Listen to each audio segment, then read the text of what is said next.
Hello and welcome to another episode of the Proton Pack Podcast. I'm Kris, and with me always is the Dale to my Chip, Tony. Say hey, Tone. Hey, what's up, guys? Another episode here, episode 37. And that was the Chip and Dale cue, which I failed at. The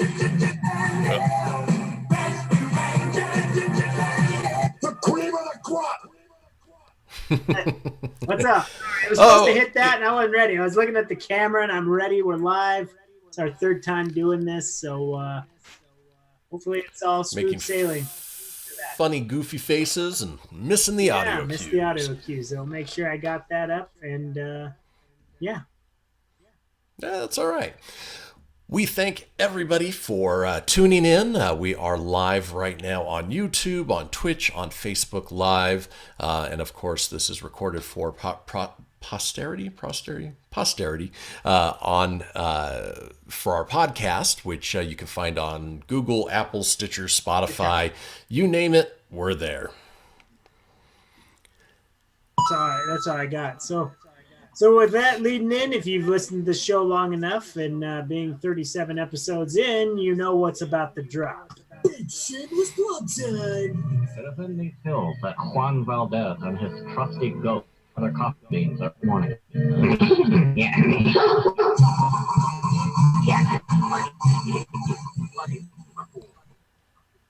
Funny is always. It is. All right. First shameless plug, as we do every week, is the dog rescue nonprofit that I run, Rough Riders, which we pull dogs from kill shelters in rural Nevada, Southern California, Southern Nevada, Central California. Bring them up here, find homes for them, give them a second chance at life. We are always looking for folks to obviously adopt dogs, but we're also looking for donations. And so one of our big program initiatives right now is to get a fleet of vehicles. We're looking for 2 vehicles, 2 cargo vans that we can move more dogs at any given time. And we're working on raising $75,000 to get that done. And we're making headway, but we're not quite there yet. So if you want more information, go to roughriders.org and check it out. Tony has another pop culture show that he does each and every week if he wants to give us a little rundown on that. You can check out the Pop Culture Kaboom radio show. It streams live on KMBC, Carson City, Nevada Community Radio, and that is 95.3 FM. I had to cheat right down there. You should know by now. But I always got to look at my Hey, at least you wrote it down this time. Yeah, I'm ready for that. But it airs out of Carson City, Nevada. You can check that out Pacific time, 7 p.m. till 9 p.m. Your host, Jimmy Jones, covers everything from comic books, action figures, anime, comic books, video games, and movies, which I partake with him. We cover hideous trailers and whatever popular trailers that Jimmy picks for that week, and we give it a rating, and if it's something we recommend you going to watch, and it's a little different than this show, but it is a lot of fun. You can check us out there at the Pop Culture Kaboom Radio Show Facebook page. Follow, like, and listen. So, there you go. And your segment, usually about 7:30, 7:40. I drop on there, and okay. This last week I got to be on there for about 20 minutes. I will do a shameless plug now, just to put it in your ears if you're in the Reno, Nevada area. We're about to talk about this here in a few, so maybe I'll just save it for that. So it's just a little. Yeah, we're almost there. We'll get there. All right, the next one is our sister site, TotallyRad1981.com. Basically, our love for all things 80s and 90s, the era that we grew up with. Right now, if you head over there, it takes you to our Instagram page, which has all kinds of fun cartoon intros, old commercials, things to bring you back to that era. And soon enough, it will be a fully formed website for a retro Twitch streaming channel. So should be fun. Just have to find time to do it. So you can do that. You can beat Kris at Donkey Kong. Maybe I could jump on there and you play Super Mario Brothers with me or something. I don't know. We'll see. Hi, Mike and Lacey, by the way. Thanks for watching on YouTube. Hi, guys. Early shout out to 2 fans there. Yeah, so check it out, totallyrad1981.com. All right, what Tony was getting to is if you are in the Reno area on November 8th through the 10th, we're going to be at the Reno Pop Culture Con and have a booth. We're going to be broadcasting live. We're going to be recording some stuff, hopefully interviewing some people. And we were talking a little bit before this that our buddy Jimmy Jones over at Pop Culture Kaboom is going to help us out a little bit in making some things happen. Yeah, he's going to be moderating some panels. I think his big one, I think one of the bigger name people that are going to be here is the Iceman. Val Kilmer will be there. So it's also formerly Batman. Was he the first nipple Batman? No. Was that Clooney? I don't know. Maybe all the Batmans had nipples in the 90s. Yeah. No, it was either Kilmer or Clooney. I don't think Keaton had it. Didn't. But nonetheless, what's good about this is Jimmy Jones will be a part of Pop. We're going to be doing our show, Proton Pack. He'll be doing that. And then we will also be guests live from the post party of Reno Pop Culture Con at the Peppermill. If you want to come down, live studio audience, we're going to be doing it live, which is going to be weird. There's not going to be sound effects, and it's going to be real interesting, not just staring at a computer camera screen, but right. Yeah, it's going to be real really people. Awesome. So I'm hoping Summer Glau stops by. That'd be pretty sweet. That'd be pretty cool. So come check us out, Reno Pop Culture Con. If you're going to be in the Reno, Nevada area, please get your tickets. Come see it. It's going to be an awesome event. It's put together from the lovely folks that do the Denver Pop Culture Con. So awesome. They do it really well here in Denver, and it's going to be awesome to check out. So yeah, and if things go well, maybe I'll head out towards Denver, and we'll do that one when it comes around. I think it's early summer that they do. Yeah, that they one, do. right? They do. The first one was end of May, early June. This last one was July. So kind of depends. Okay. And I've also got clarification from superfan Lacey that Val Kilmer had the nipples before Clooney. Just if you okay. Good to know. Good to know. All right, that does it for our shameless plugs. Let's get into the meat and potatoes of the show. Start out the same way we do every week with TV news.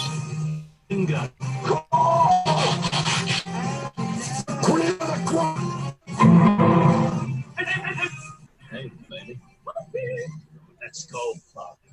Excellent. Hail to the king, baby. All right. First bit of TV news is something actually I had no idea about. So we know with Disney Plus that we're getting the Muppets in one form or another. They announced when they did the D23 Expo that the Muppets are coming back with Muppets Now, which is a short form, unscripted series, which I think is going to be hilarious. You know, if you ever see the actors just sort of riffing off each other, it's going to be spot on. But with that being said, I didn't realize that they were working on another scripted series that apparently picked up right after the events of 1984's The Muppets Take Manhattan, and apparently focused on Kermit bringing the Muppets back together to help locate the missing Rolf. And it was going to be written and executive produced by Josh Gad, who you know from Frozen, and Once Upon a Time creators Adam Horowitz and Eddie Kitsis. Apparently that series is now dead. The pilot had been ordered. Pilot had been. No, at least not for this series. Muppets Now, you will see them, but apparently the reason behind it is that there was a discrepancy between the writing team's creative vision and the top brass at Disney.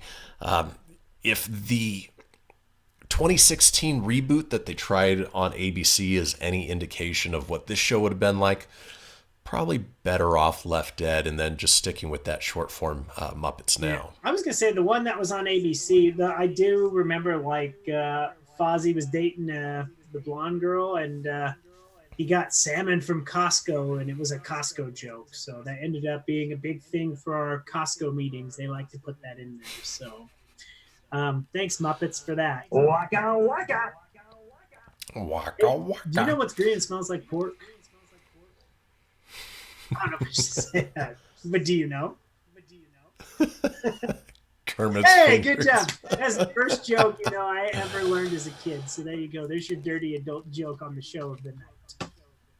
Boy, that's a pretty dirty joke to learn as a kid. I didn't understand it. I thought Kermit stuck his nose in Miss Piggy's finger, or in her nose. His fingers in her that's nose. What I thought, but did I know? That's not what it was.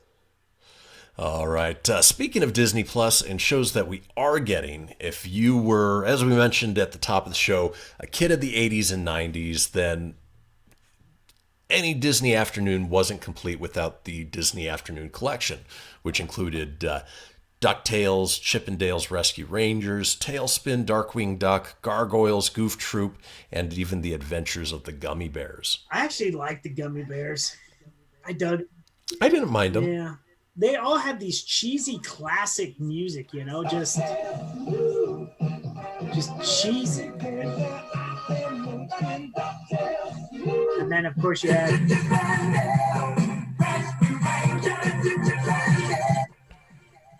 I don't know. They all had pretty good hooks. Ducks was a good intro. Let's get dangerous. Dangerous. This is a lot of fun, though. The Disney afternoon cartoons were a blast. I remember... randomly enough, I can associate my childhood watching that all the time, but there was a time when I was a kid, Carson got a big earthquake, and Chip 'n Dale Rescue Rangers was on, and I remember the refrigerator was moving, and my mom was freaking out, and the damn thing went. My sister and I were kind of unfazed by it, we were too busy with Chip 'n Dale, so it was a good time. It's a good memory. Yeah, good time. But so Disney Plus, when it comes out November 12th, will have the majority of the Disney afternoon cartoons, including the ones that I listed. Again, if you were a fan of it, or if you're like me who have kids who didn't grow up with those, it'll be a lot of fun showing them to them. Yeah, that's it. I think it's an awesome addition. They actually, I know we're going to continue to talk about Disney Plus, but did you know, like right now in the Netherlands, they're doing a test run with it? And they've been posting it on YouTube, so you can kind of see some of the stuff they have, and it's pretty damn impressive so far. That's pretty cool. cool. It's spoiled a lot of stuff. There's some really cool stuff on there. Really cool. Well, and actually, that makes this next story make a whole lot more sense. It's confirmed, too. Nice. So we know that we're getting the classic Disney series, and that obviously Marvel has and Disney have now regained all of the Fox rights, namely X-Men and Fantastic Four, but also the TV rights to Sony properties like Spider-Man. All of that is to say that apparently now it's confirmed that Disney Plus is getting those classic 90s Marvel shows. They're also getting the ones from the early 80s, Spider-Woman, Spider-Man, Spider-Man and His Amazing Friends. But the ones I'm really looking forward to are the 90s Spider-Man and, of course, the 90s X-Men. Yeah, I'm very excited about those both. I actually didn't watch a whole lot of the 90s Spider-Man for some reason. It was good. good. I like to watch it. It was so good. I know they based a ride out in Universal Florida on it. So as you can see above, it still holds up. The X-Men still has that classic, cheesy intros.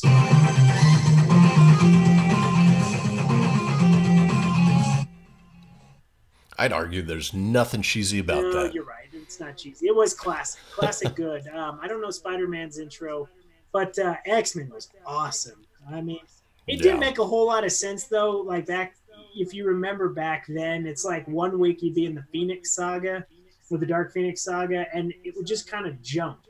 It'd be like a random weird episode. And I actually did, not some research, but I watched a thing all about it. And towards the last season of the X-Men series, they had 2 different animation studios working on it at the same time. And so... That's why you would get 1 week the Phoenix Saga and then 1 week something completely different, and it looked a little bit different.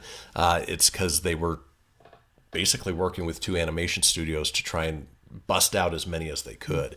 But all of that fell really within the last couple seasons. I keep wanting to say, yeah. I was gonna say it was damn good, and I liked it too, because like you could miss an they'd always catch you up right before. They'd say previously on X-Men, and then they'd go back and recap. Damn good show, and I can tell you, based on the spoilers, if you go to YouTube and just type in Disney Plus Netherlands, a lot of the people have put up what they've already been able to see.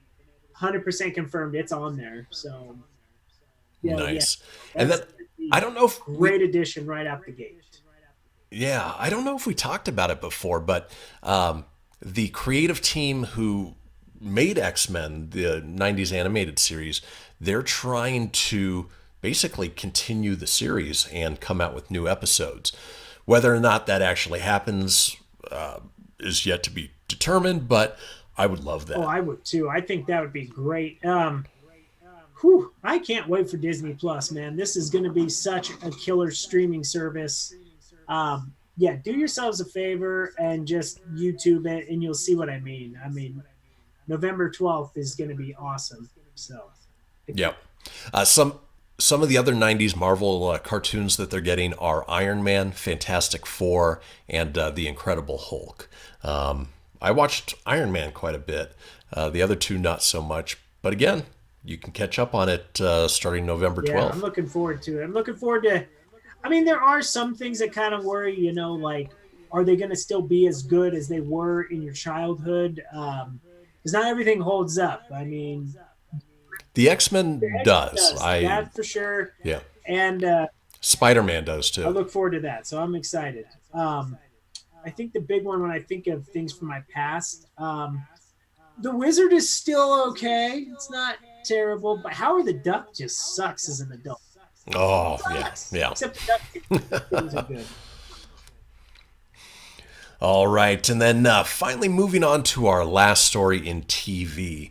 Obviously, with Game of Thrones being such a huge hit on HBO, it was no surprise that it's getting a couple different spin-offs.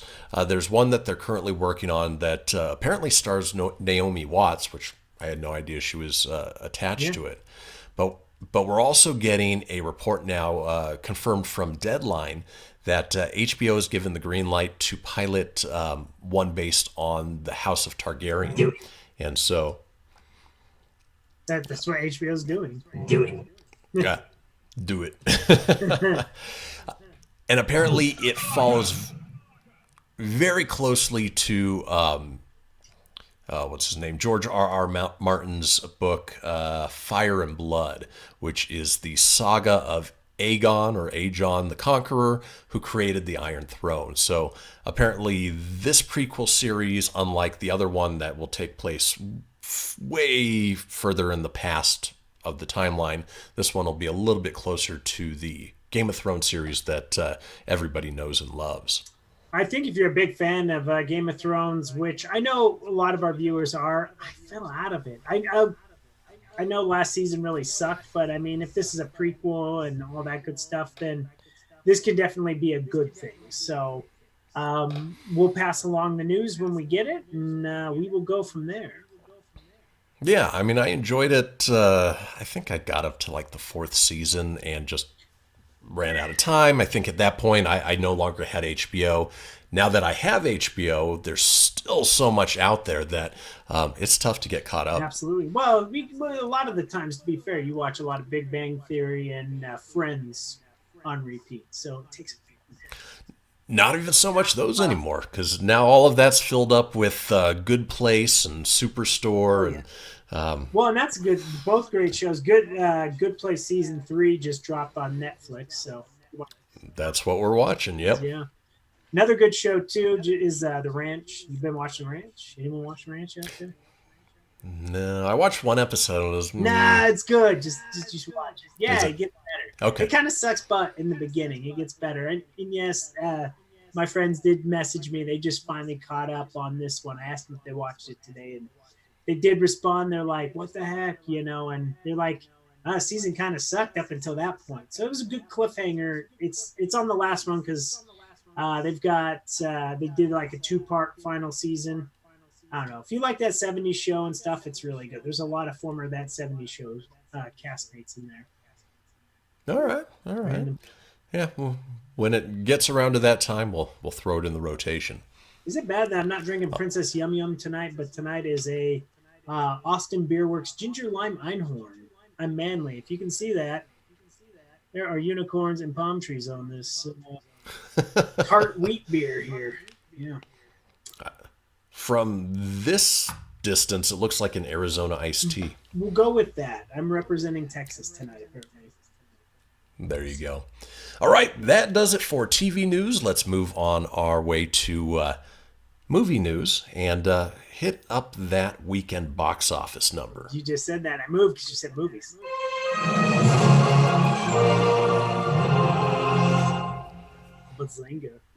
Bazinga. I also just realized that I borrowed the image from Joe Blow for Weekend Box Office Joe Report. And Blow. And it still has the joeblow.com on there, so whatever. We get a lot of our news from there. They're a great source, but we'll have to create our own little graphic we'll come on for with it. Something. All right. Taking the number one spot, or actually continuing the number one spot with another 40.7 million, is It Chapter 2, which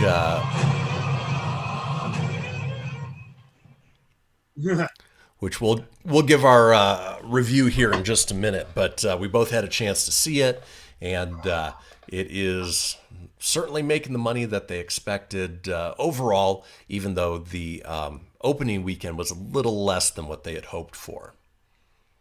Yeah. Let's. Did that scare you? It did. I'm terrified. Georgie Love. I'm gonna cry myself to sleep tonight. And you lied. I died and you lied. Oh. For those of you listening to the podcast, I would highly recommend you go find the video on either Facebook or YouTube to see exactly what Tony is doing. I was taking a Georgie Funko Pop and putting it up to the camera screen and being a dork. We're going to do a review on that movie, so I'm going to save those little props for the review. So. Nice. In second place was the R-rated comedy drama Hustlers, starring Jennifer Lopez and Constance Wu, with 33.2 million. Yep. Not my cup of tea. No, there's no Larry Flint in that one. Wow. I don't know why I've Took me a second. Couple dirty jokes tonight. Yeah, no thanks. I'm gonna have to give that one a touch brown. As we say. Now, keep in mind we're recording at 9:20 my time, 10:20 your time, and so I should get the fart button ready for some of those movies. Hey, what do we think of Hustlers? Oh, all right. In third place was the R-rated action thriller Angel Has Fallen with a whopping 4.4 million. I heard it was awesome. 4.4 is not much. My uncle said he saw it and he loved it. I heard it was, if you take it at face value and just go in for the action, it's awesome. If you're expecting story, forget about it. That's not what you get out of it. So it's probably more of. I don't know. I think it looks fun. I enjoyed the first two movies. I'd like to see it. In fourth place is a movie that I do want to see, though knowing my luck, it's probably out of theaters by now. That's the R-rated comedy Good Boys with 4.2 million. It was a pretty good movie. Superbad gone mini. All right. In fifth place, The Lion King with 3.5 million. I don't want. I thought for sure you'd have a sound. No, I deleted it, and I just wanted to be extra annoying. All right, not bad. Let's see. Sixth place, we had Fast and Furious Presents Hobbs and Shaw with 2.7 million. It doesn't matter what you think. It's the only rock one I have. In seventh place, the PG-rated drama Overcomer with 2.7 million. My guess is it's one of those faith-based movies that stars nobody you know aside from maybe Kirk Cameron. Oh my, he's on fire! Yep. What's up? If he's burning in hell. That's all I'm going to say about that. In eighth place was the new R-rated drama The Goldfinch with $2.6 million. Okay. Apparently stars Nicole Kidman, Ansel Elgort, Jeffrey Wright, Sarah Paulson, and Luke Wilson. Okay. In ninth place is actually a movie that looks pretty good. It's called The Peanut Butter Falcon. And I can't. I want to do a face. If I'm not going to do it. I know you want to. It stars Shia LaBeouf and a actor who has Down syndrome. It's definitely one of those movies, a little more artsy, but looks like it could be fun. Maybe not in the theaters. Something for Netflix. Oh no! Did we lose Tony? Are we there? Yeah. Wow, that was froze. weird. I was like this. It was like And then Zach your Morris video- came on and said timeout.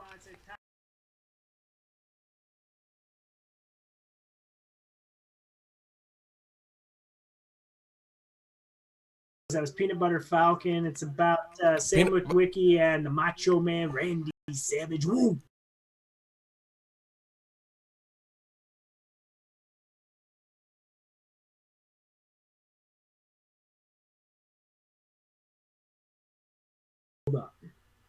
I'm holding. Because I know what you're going to bring up next. And I just... Oh, yeah, you got to get the I'm ready. soundbite You ready. ready? All right, I'm ready. Rounding out the top 10 with $2.1 million was Dora and the Lost City of Gold. We did it! We did it! We did it! Hooray! Okay. I'm glad you pulled that up. They're all for that. But, I'm sure it's going to get me in the doghouse, but we're going to give that one a big... Oh, yeah. Steaming pot. This week, actually, there's a couple bigger movies that look pretty good. One of them is Brad Pitt in Ad Astra. Space movie. And then we have Sylvester Stallone in Rambo Last Blood. Rambo. Rambo. That was a bad Stallone. All right, that does it for the box office report. Now Tony can get ready to hit that movie button. Yeah. Are you the keymaster? Laugh it up, fuzzball. This baby hit 38 miles per hour. We're gonna see some serious shit. All right. So we mentioned the number one movie was It Chapter 2. Tony and I both had a chance to see it. For me, I really enjoyed it,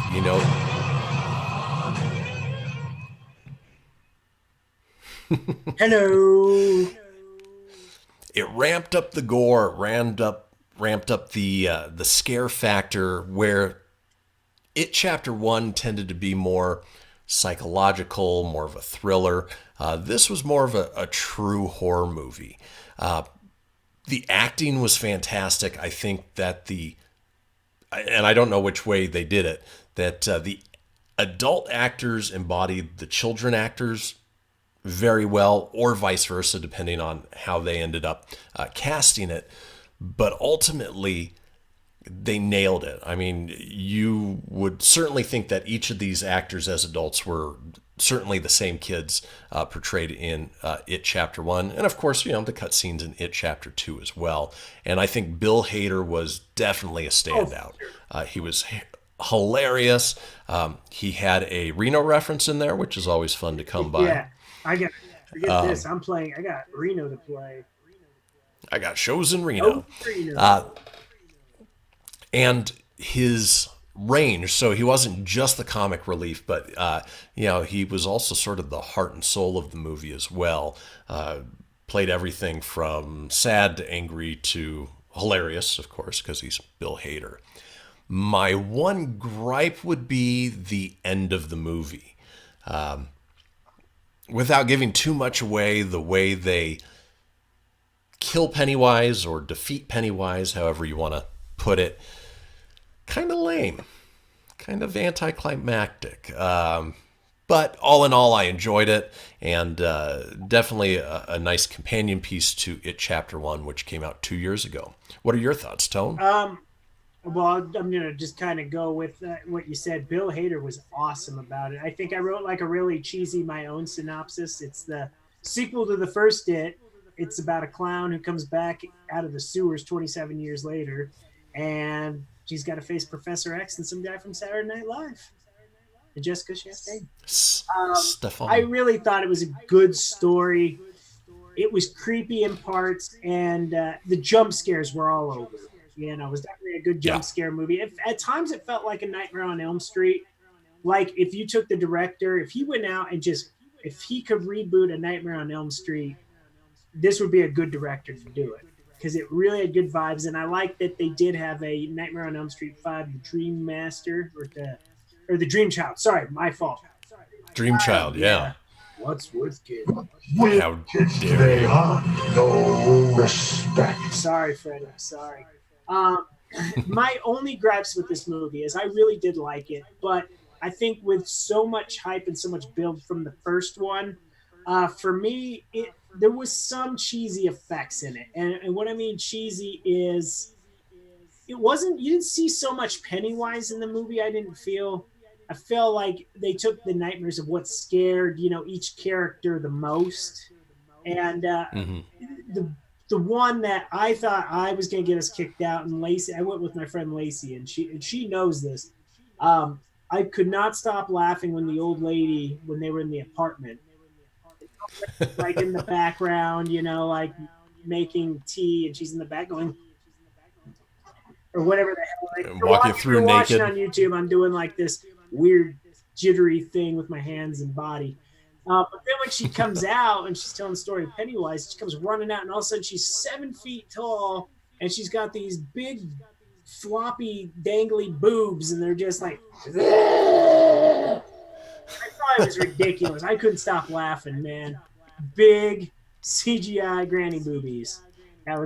It almost felt like they reused the CG animation from Ready Player One when they were in the Shining. Yeah. The old lady out of the bathtub is very similar to that. That's what it's from. I also was really long. It was long. It was definitely long. But overall, I thought it was a good movie. Was it as good as the first? No, but is it definitely something it's worth going to see? Absolutely. And I agree with you. The ending, just them, it kind of reminded me of, again, we'll reference A Nightmare on Elm Street. Wasn't one of them, I don't know if it was part 3, maybe it was Dream Warriors, or We're Not Afraid of You. And then, he lost all his power because no one was afraid of him anymore. So he had nothing. So they just... I think that was Freddy's Dead. Is that when they took him out? No, it was. I think so. We're not afraid of you no more. And they had the little 3D spermy guys that. Yeah. Put this there. And this bugged me too. Every time Pennywise came out, whether he was like a nightmare of one of the characters, is like, did he have to always come out? If you're watching on YouTube, did he always have to come at the screen and just do this stupid shake thing? It was so lame with that. Like he just couldn't just come at him. He just had to do this. And I thought that part was dumb.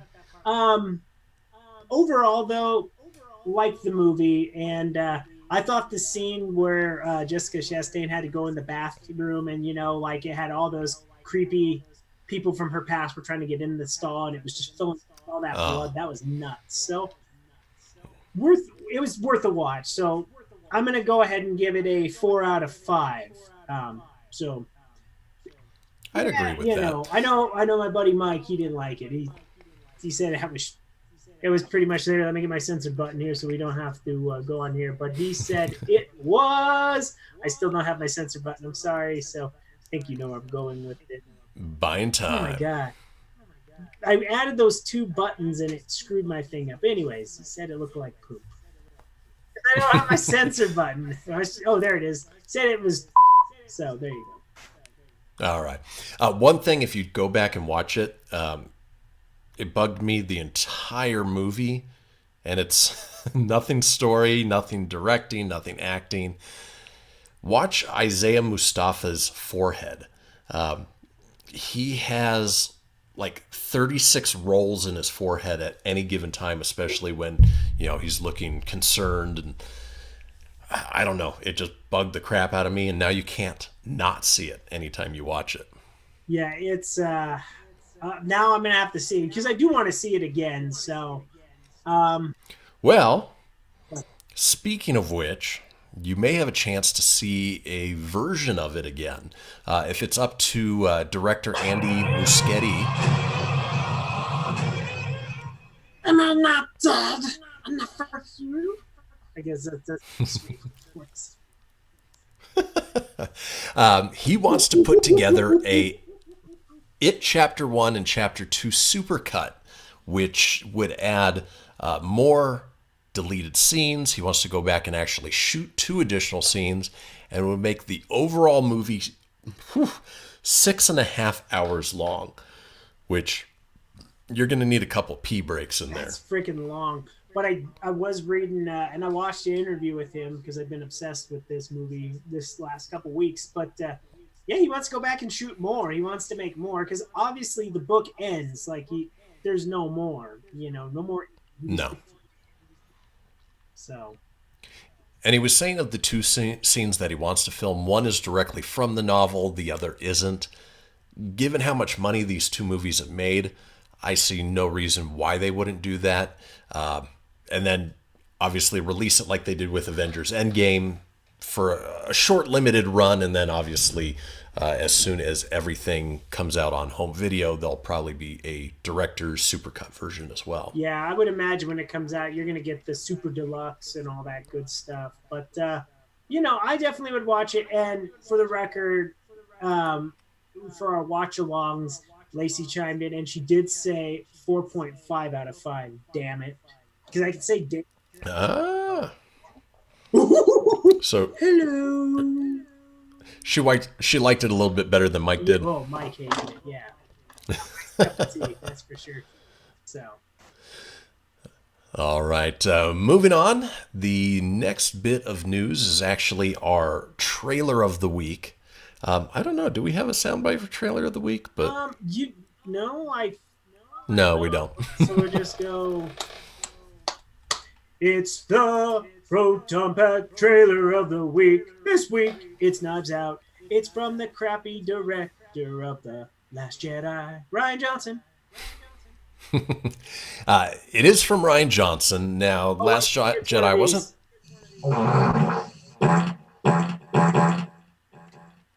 I don't know if I'd go that far with it. Last Jedi definitely had some issues. The movie that I loved of his was Looper with Joseph Gordon-Levitt and Bruce Willis. That was a good flick. I'll give you that. And it was an original, just like this one. This looks like a good, they call it a whodunit caper, and it has a phenomenal cast. Includes Daniel Craig, James Bond himself, Chris Evans, Captain America, Don Johnson. Ooh, I need a sound clip for that for him. Miami Vice. That's what he was. That's who. Jamie Lee Curtis. Soon to be Correctional Institute inmate Tony Collette. No. Tony Collette's. Who am I thinking? Oh, Felicity Huffman. Never mind. They look very similar. And then, Tony Collette's not going to jail. Aunt Becky was supposed to be in this movie, but that's not. Yeah. She was not. Lori Loughlin was not supposed to be in it. Jaden Martell, who was from It, which we were just discussing. Michael Shannon. Let's see. Lakeith Stanfield, and then, of course, Christopher Plummer. it looks like a fun movie. It's highly stylized, really sort of popping colors, and it looks funny. I think Chris Evans is back to his comedic form, especially in this. He looks great. He was one of the standouts of the trailer, especially when he kept saying in the Red Band trailer, eat, you can eat, you definitely could eat. I mean, yeah, it was good humor all around. So I think it looks awesome. The trailer is really cool, pumped up with is it Tony Bennett music playing in the background? I believe it is. I could be wrong. And Don't kill me. I don't know. It's either that or Dean Martin. It's pretty sure it's Tony Bennett music, but nonetheless, it's. I'm sure somebody will correct really cool us. Trailer. And the movie itself comes out November 27th. So just another movie in a packed Christmas holiday movie season. Yeah, it's gonna be good. I'm looking forward to it because now we're going. Jimmy asked me on Pop Culture the other night. He said, "Hey, what? I want to do a giveaway for the listeners." So that's one of those things. If you live in the Carson City area, you can win free movie tickets. Oh, but then I forget that right after that you have Gemini Man with Will Smith. Okay, maybe. Yep. And then you have Zombieland 2 Double Tap. How the hell did I forget about that? That's the one you go see. So. Yep, and that's all October. Yeah, October has a ton of good flicks. And then you get into November, you start getting into the big flicks there. And then, of course, December. I mean, there's this little movie called Star Wars. You are fake. 13 podcast. So that whole time I can drop a couple S-bombs. shit.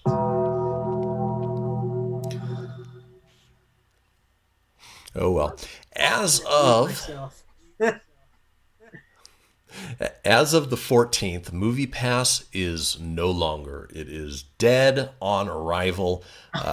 And if you are one of the folks that was holding out hope that things would get better, I truly pity you.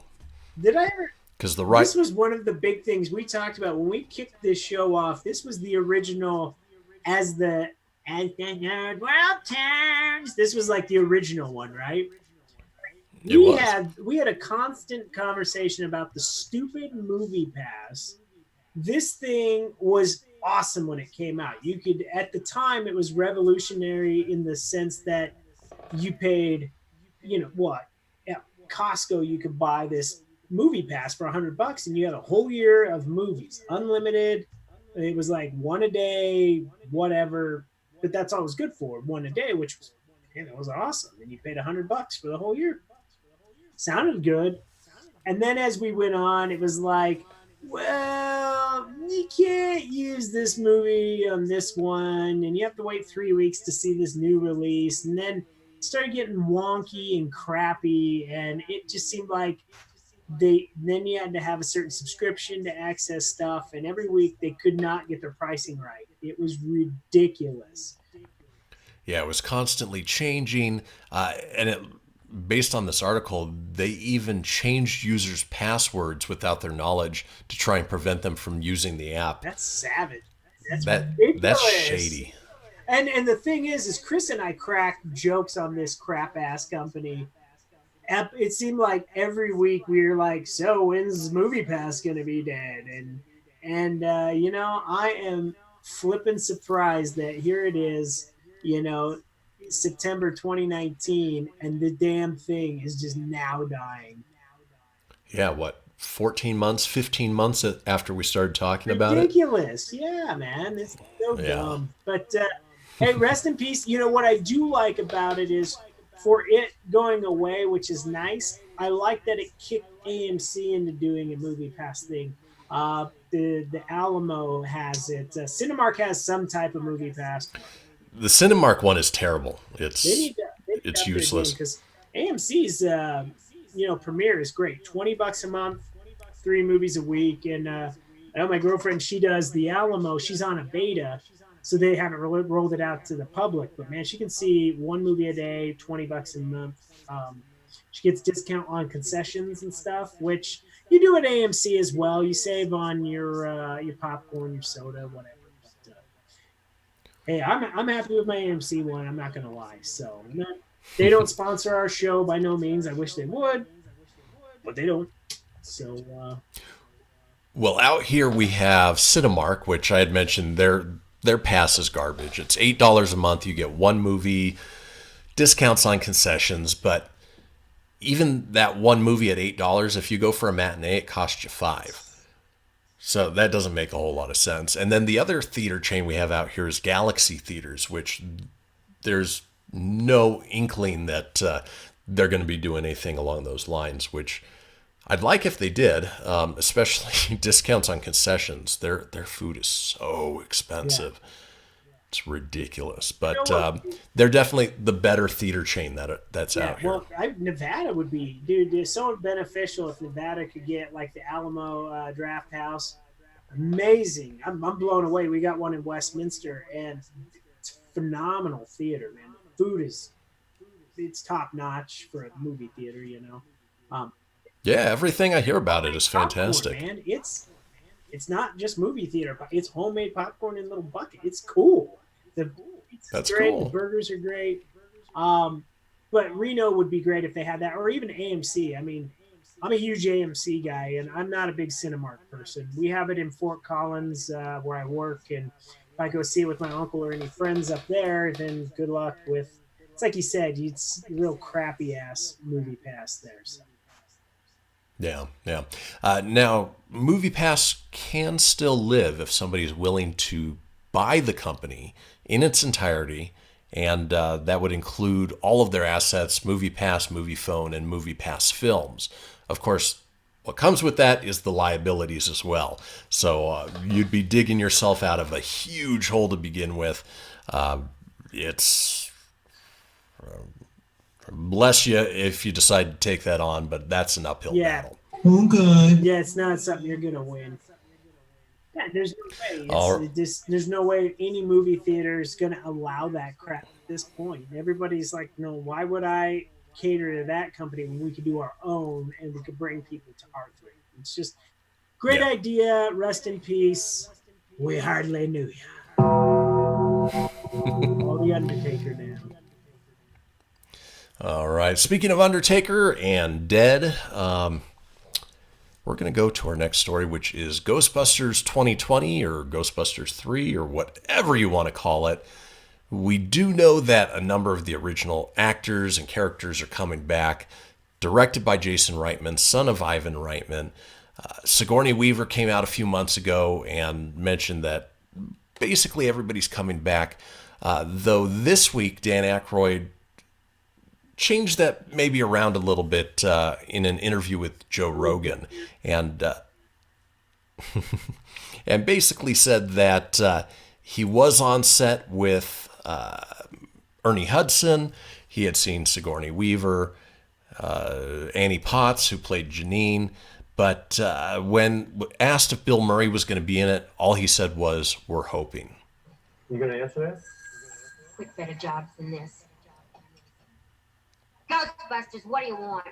We want Bill Murray in the movie. That's what we want. That is what we want.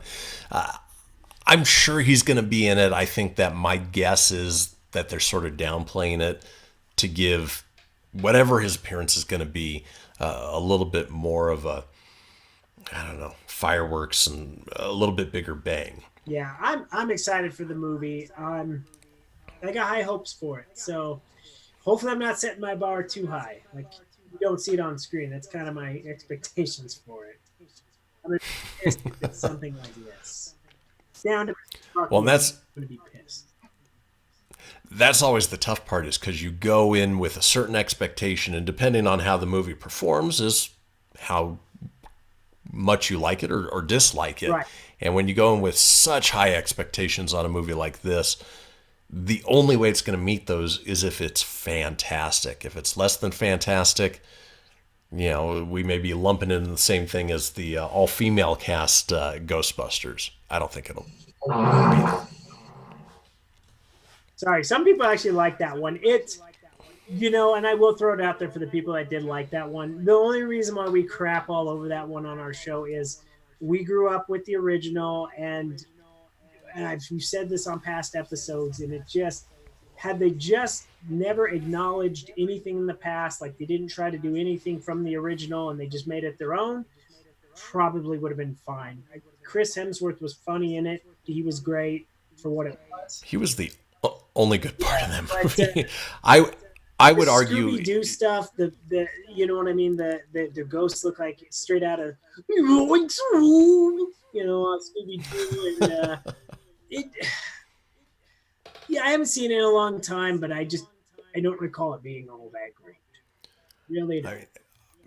I would argue that if you disconnected this from Ghostbusters, if the original two movies never existed, it would still be a terrible movie. The jokes weren't overly funny. As you mentioned, the CG, the monsters and the ghosts looked cheesy.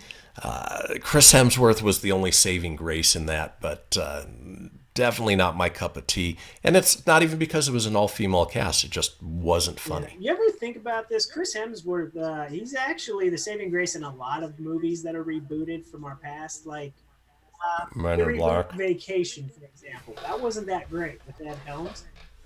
But Chris Hemsworth, awesome. I forgot he was in that. Pretty damn funny, actually.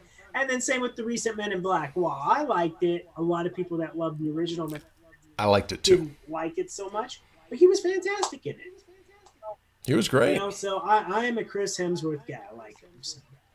Especially when he can just be kind of goofy and smart-assy. It seems to work him quite well. Yeah.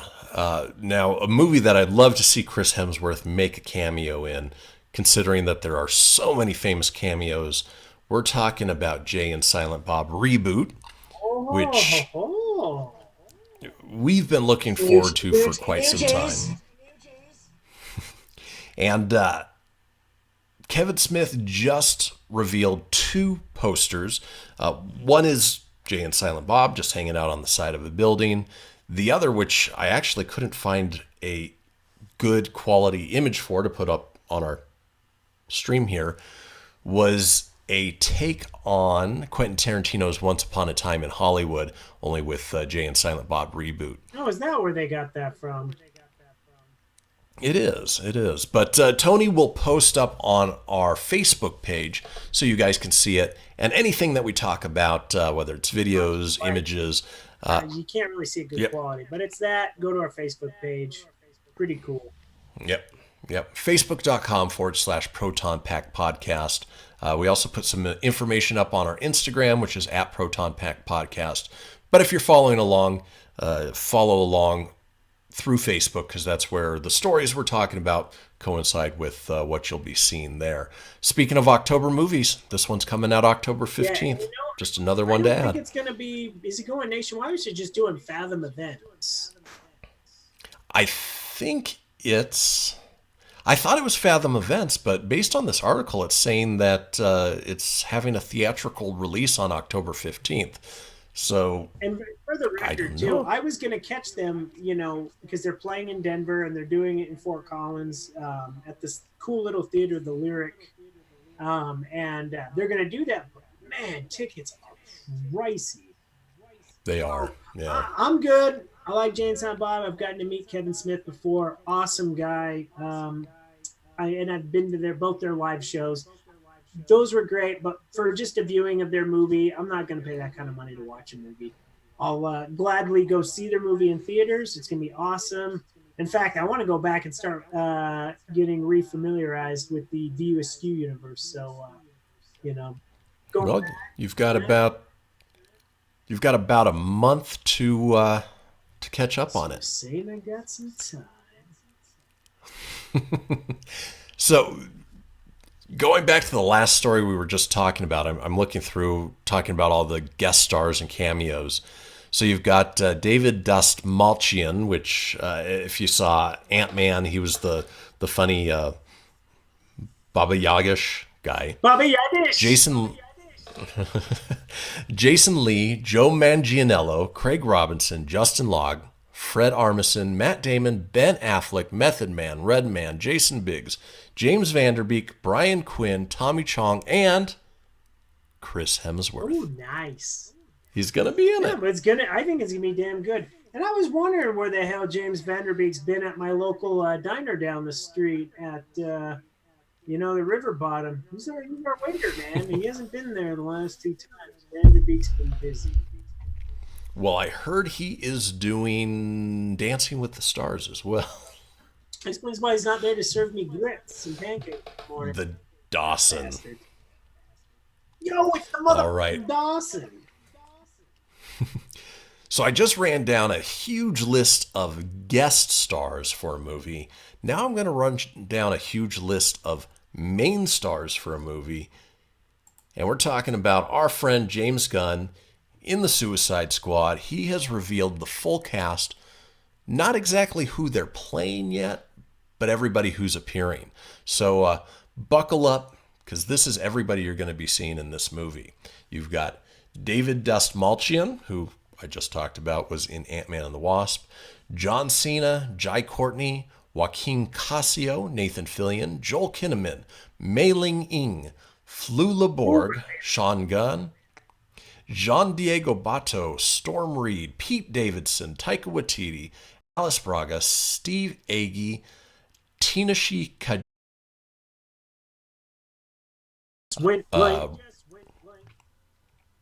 Yeah, that's all right. So Get in my belly! Come on! I just wanted to play that clip.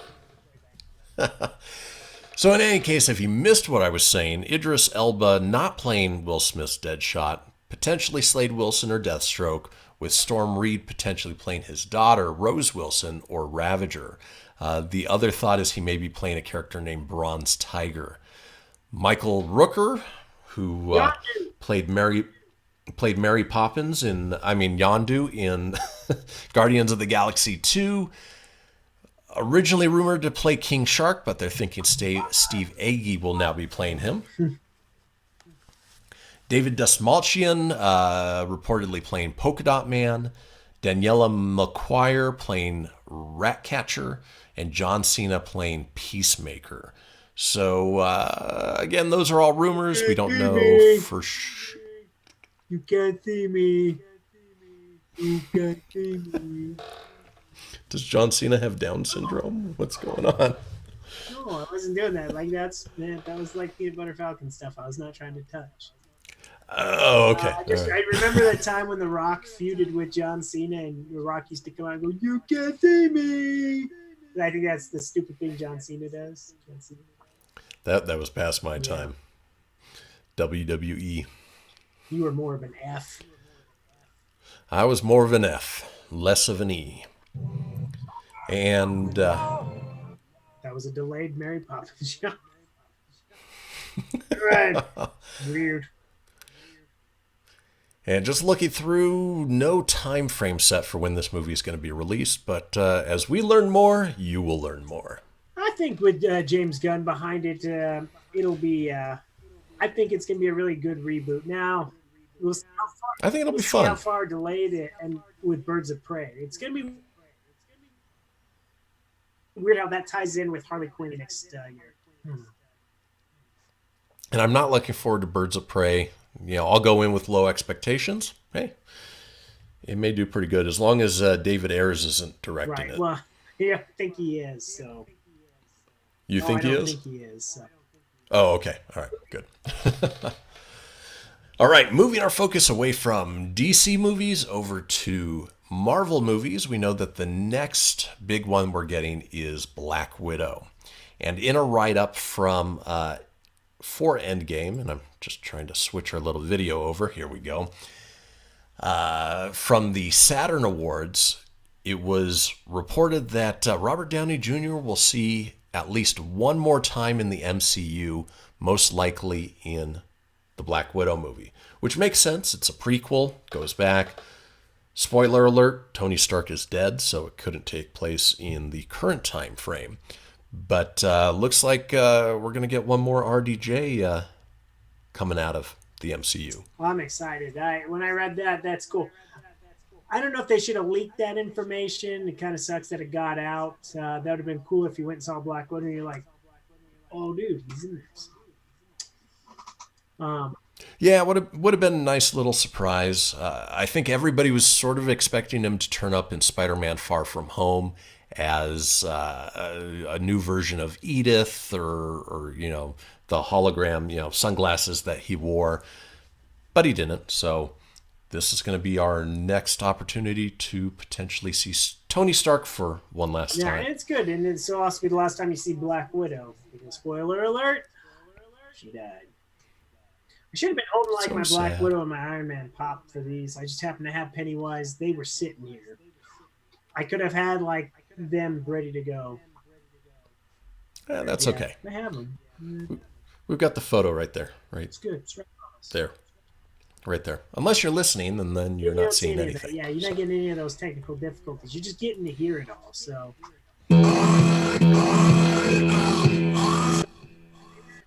Whoa! Are you Iron Man? A little Black Sabbath Iron Man. Yeah, said Tony Stark. It was not. All right, Tone. We are moving on to our last story of the evening, our last category of the evening. Get that button pushing finger ready, because we're talking video games. Hey man, you want to play some video games?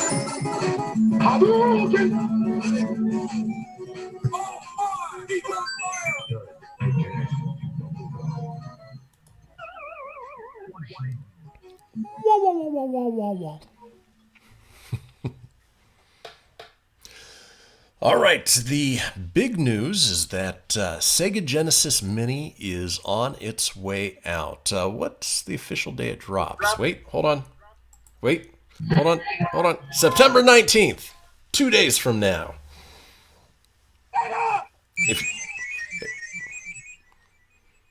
We are just a few days away from the mini Sega release, and it's been sent out to reviewers already, and it's getting some damn good praise actually. So that's a good thing. Yeah, so we're looking at a review from IGN, and they've had nothing but great things to say about it. The company that's handling not the ROM, but the what do you want to call it? The emulation is M2, and M2 is known as a great software company.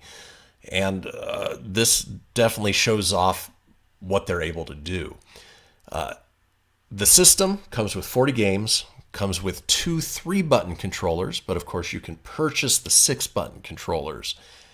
And the game lineup is fantastic. Is it worth running through the game lineup again, or have we sort of beaten that to death in some of the prior episodes? If you've been following along on the show, then you already know. But if you're watching along, just to drop the list, you've got Echo the Dolphin, Castlevania Bloodlines, Space Harrier 2, Shining Force, Dr. Robotnik's Mean Bean Machine, which is also Puyo Puyo, Toe Jam and Earl, Comic Zone, Sonic the Hedgehog, Altered Beast, Gunstar Heroes, Sonic the Hedgehog 2, Earthworm Jim, Castle of Illusion starring Mickey Mouse. They also have World of Illusion starring Mickey Mouse and Donald Duck. Thunder Force 3, Super Fantasy Zone, Shinobi 3, Ninja Streets of Rage 2, Contra Hard Corps, Landstalker, one of the awesome ones I'm excited about, Mega Man The Wily Wars, which was previously only available on the Sega channel. Street Fighter 2 Special Champion Edition, you're going to need a 6-button controller for that one. Sonic Spinball, Phantasy Star 4, Beyond Oasis, Ghouls and Ghosts, awesome game. Alex Kidd and the Enchanted Castle, Golden Axe, Vector Man, that one's for you. Wonder Boy and Monster World, unreleased ever Tetris for the Sega Genesis. Darius, Virtua Fighter 2, Alicia Dragoon. I'm almost done with the list, I swear. Monster, because this is only video game story.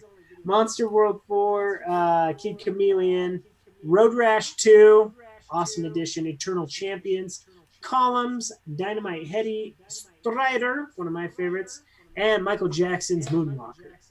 Okay, it doesn't have that last one. I was like, what? Yeah, Light Crusader.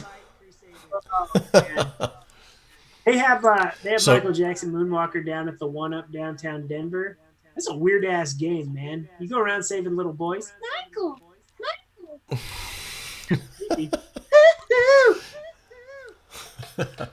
A couple of the features of the system is you can play in the original aspect ratio of 4:3 or an expanded 16:9, and then there's a CRT filter which you can turn on or off, which gives you that old faux scan lines, something that if you grew up around the eras we did, you remember playing on your big heavy box television.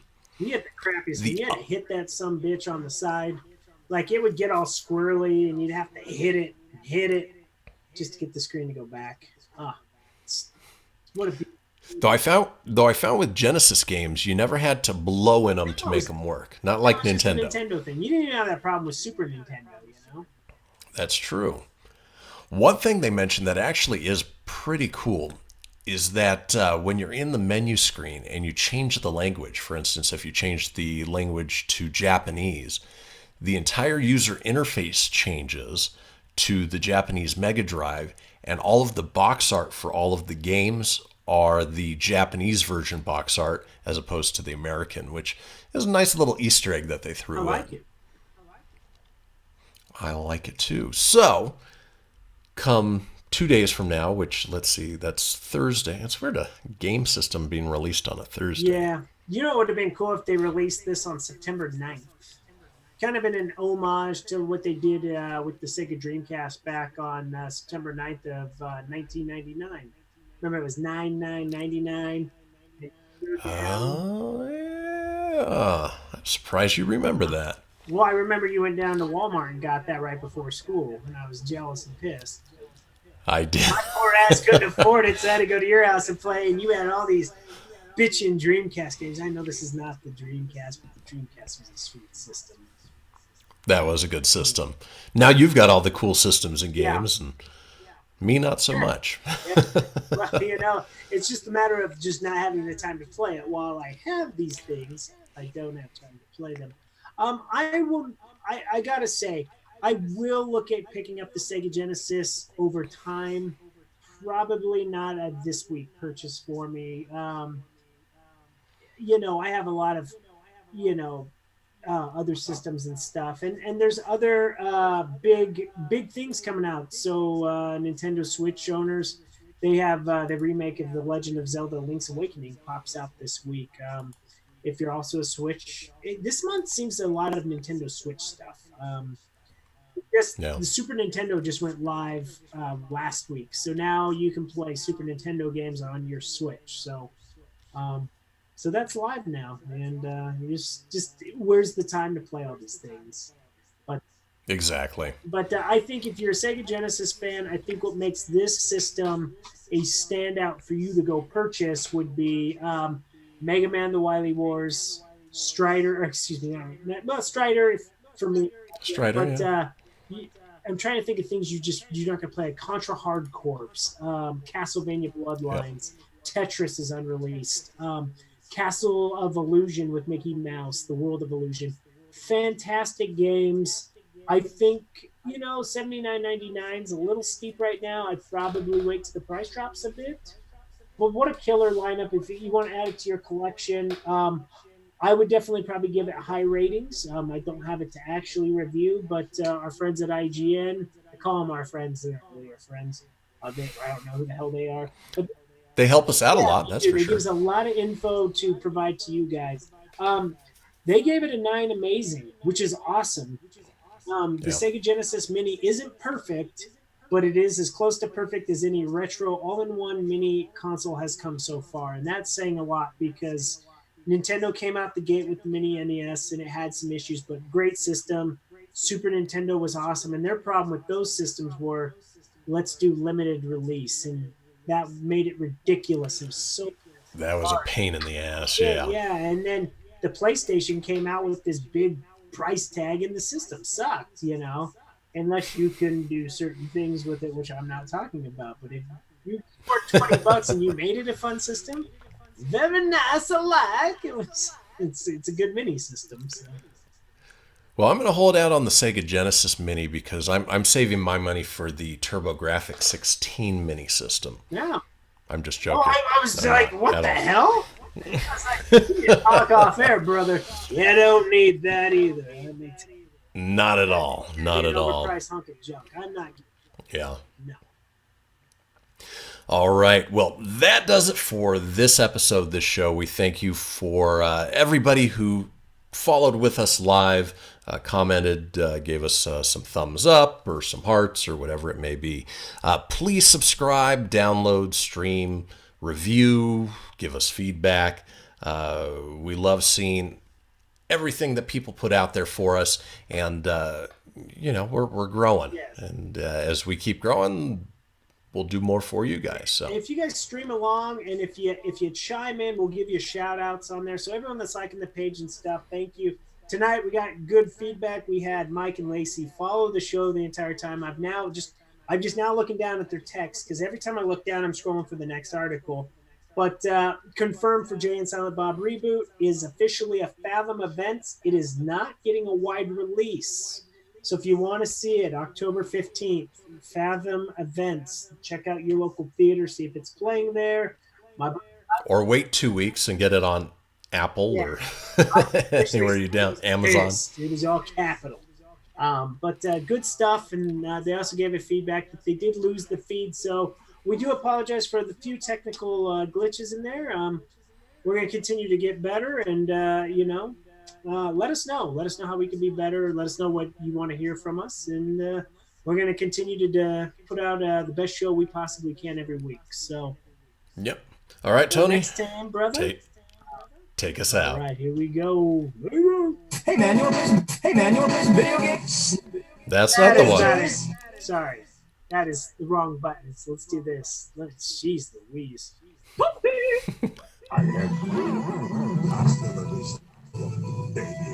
it, man. Game over, man. Game over. Woo! Mommy, where's Fluffy?